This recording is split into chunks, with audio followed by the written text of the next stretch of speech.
Hey, how's it going? Welcome to Newsnack, Friday, 13th of August 2021. We look front the papers. First up, yesterday's papers. New York Times, there's the woman taking over from Cuomo. Jobs, $3.5 trillion infrastructure plan. Cuomo's feminist credentials crumble as he leaves office. Of course, they were famously flying high before that. Down here, a story about the Stasi. They found a load of documents ripped up into pieces years ago, and now they're putting them back together. Over there, Greek island burned down with the climate fires. Wall Street Journal, Taliban, inflation, broadband thing, China line go up. California requires vaccines or weekly testing for teachers. Seems totally fair. I'm sure people will be totally understanding. USA Today, Cuomo, $1 trillion package thing. Professors freaking out about the fall, I guess because they might get the Delta variant. Australian COVID, Chinese developers pulling out of Australia.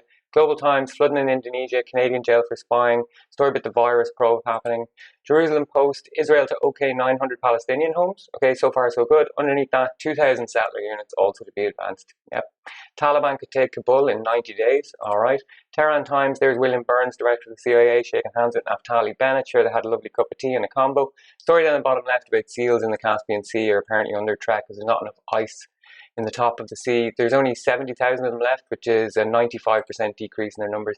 Belfast Telegraph, UVF killer should be sent back to prison. Ulster Volunteer Force, loyalist paramilitary.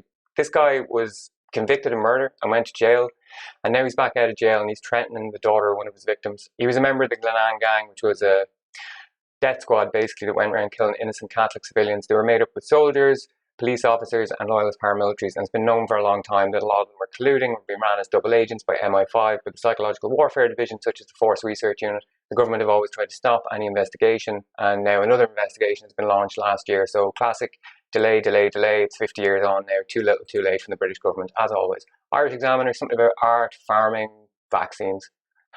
Next up, Irish Times, baby being born, something about hospitals, Irish climate. Irish Independent, football, man ordered to stay away from a TD that's chocked a dollar an MP, let's say, after harassment charge. Okay, he was stalking someone.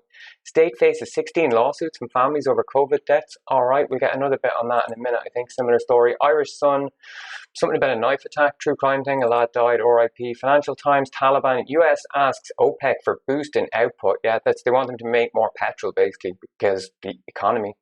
UK embassy worker held in Germany on suspicion of spying for Moscow. Yeah, some lad called Dave was selling secrets to Putin.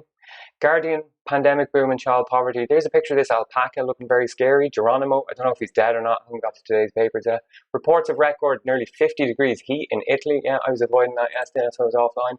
Times, same UK embassy story. There's Prince Andrew looking very shook in his Range Rover. Charles sees no way back to public life for Andrew, so seems like a few select leaks came out from the royal family, one of them being that they might strip Andrew of all his royal titles and feed him to the dogs, basically.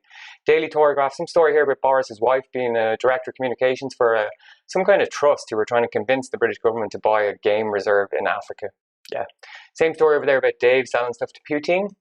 Next up, The Independent. There's a picture of me yesterday cooling off as Europe breaks temperature record. Up the top, Dave's story from Berlin, exams. Our lives are now all stick and no carrot. Yeah, for a lot of us, it's been like that for a long time. Something over there about sustainable cleaning. Prince Andrew's silence straining US-UK ties. Wow, it's going right to the top, so maybe Biden's not going to talk to Boris anymore unless they hand over Andrew. Daily Express, true crime story. Dave selling things to Putin. Gordon Ramsay again, some kind of celeb story, I don't know. Daily Mirror, true crime story again. Dave selling secrets to Putin. Daily Mail, something about a dog. Gordon Ramsay again. Dave selling things to Putin. Metro, there's Prince Andrew in the Jeep again. And something about the Taliban. All right, pause. Friday's papers. Today, New York Times, Taliban, Cuomo, Iran Delta variant is hammering them. Evictions in America, a lot of evictions coming down the way. USA Today, jabs, police reform. Bernie Sanders no longer at the fringe, okay? Talking about the $3.5 trillion infrastructure plan, saying that's basically what Bernie said when he was running for president. Now Biden's passing the same thing. Wall Street Journal, Taliban, Afghanistan. Something about GameStop, Disney, people going back to the parks, but they're probably going to lose a lot of money. Toronto Sun, no one wants this. Yeah, no one wants the Toronto Sun ever. Toronto Star, some big letter here to, is it Doug Ford? Yeah, it's Doug Ford now, calling for vaccine passports and mandatory vaccines and things like health and education. Doug Ford, of course, the brother of Rob Ford, RIP, an absolute political heavyweight and legend. Global Times, Taliban, Delta resurgence. Largest Hong Kong opposition group likely to disband after PTU. So that's the Human Rights Front in Hong Kong have now disbanded because of the continuing political pressure from China, I guess. The PTU is the Professional Teachers Union, so another militant union who were out in force during the protests. Australian, Taliban, jabs, jobs, China. Jerusalem Post, jabs, Israel cut settler housing plan to appease the US. So you remember from earlier, they're saying they've cut the plan. It's still 2,000 houses over the 900 for the Palestinians. Citizen from South Africa, I will sort them out. There's a very wired-looking Cyril Ramaphosa. There's some kind of an investigation going on with the Zondo Commission, talking about the state capture scandal, where these people just extorted the state for lots of money. Cyril saying he's going to sort them out. He looks like he will sort them out with those eyes. I wouldn't mess with him. La Sicilia, special feature today, up the top, Catania. Caldo, calodi, 10 gradi, dopo il forno a 44. So that basically means that the temperature has dropped by 10 degrees from the high of 44. The highest temperature recorded was somewhere near 50 degrees, but I guess this was the ground temperature maybe versus the air temperature. Maybe someone can tell me. Doppio Morsa, they're dumping some water on the fires there. Over on the left, that's about cases. Case numbers going up. Irish Examiner, house prices will just keep rising. Vaccine, the monk in Spanish police custody, that's a famous Irish criminal. Irish Times, there's a pelican on the front, which has showed up in Avoca. Really not common at all. He could be the only pelican in Ireland. So big attraction, good boost for tourism in Avoca. Love to see it. Hutch arrested, vaccine damage scheme. Yeah, the government are going to pay out damages. If you have a bad side effect from a vaccine, the state are going to absorb all the costs. So not the companies who made the vaccine. So if you ever wondered how corporate welfare works, that's how it works. Irish Independent, the monk, Brittany Free, her father stepping down. Love to see it. Rising property prices, no end to it. The Echo, there's a picture of a bunch of lads from Cork with guns out in Syria, the UN peacekeepers, quote unquote. They're getting excited about the hurling coming up. Love to see it. Irish Daily Mail, how can Andrew stay silent now? Andrew back in the front of the papers, that's third day in a row. Crazy. Prices of food and fuel, so our woman pregnant. Irish Sun, football, celebs, the monk got arrested. Belfast Telegraph, all COVID rules gone by October maybe. Celeb stuff. Financial Times, exam results, Taliban, economic boost, quarterly growth approaching 5%.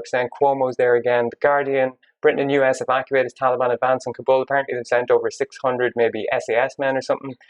Tributes to Una Stubbs, that woman died. She was the secretary in Sherlock, or the landlady rather in Sherlock. RIP. The Times, multiple fatalities after Plymouth mass shooting. A bunch of people died. This guy was apparently an incel. In the Telegraph's coverage, they've said that he subscribes to the black pill ideology, which is kind of interesting to see. Of course, anyone who's on the internet knows that black pill is like a shorthand term for when you get doomed out by a situation. So, for example, I get black pilled on here every day, having to absorb this corporate media messaging. But interesting to see how they've kind of framed it now that black pill will now come to mean just the extreme incels, and it won't mean anything else. So the overton window kind of narrowing there a bit as to what's acceptable to say, let's say. The Independent, the Plymouth shooting, up the top, Richie Sunak, economy. Can Europe cope with 50 degrees heat? Judging by the heat of my laptop yesterday, I would say no. Football on the right. UK sending in troops to evacuate Kabul embassy. Next up, Daily Telegraph, same woman who died, Afghanistan. WHO inquiry chief points the finger at bat infection in Wuhan lab. I think the WHO came out and said that all hypotheses are still on the table, so they haven't defined it yet. They're not saying that it was the bat infection, but they're also not saying that. Some guy down the bottom complaining about taxes coming to meet net zero. Daily Express, the Plymouth thing, the woman dying, British economy going good. Daily Mirror, the woman dying, 6 shot dead in Plymouth.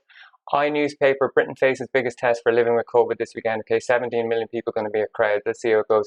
Endgame for Prince Andrew. There he is on the front again in his full, whatever he's wearing, military regalia. Daily Mail, same thing again. They've just flipped it around from the Irish Daily Mail. He's looking the other way. How can he stay silent now? Plymouth gun hire, 600 paras to save Kabul Brits. Case the paratroopers, paratroop regiment, very familiar to people in the north for all the wrong reasons. The Metro, Operation Kabul, yeah, Britain going in to save the day, fair play to them. Sale on uniforms at Marks and Spencer's, good, it's almost back to school time. Thankfully that's it for the day and the week. Sorry for not being in the office yesterday. The crazy heat just got the better of me and I couldn't do it. Anyway, if you want to stay off corporate or state media for the day, just click the link in the description. I see you back here Monday. Alright, cheers, good luck.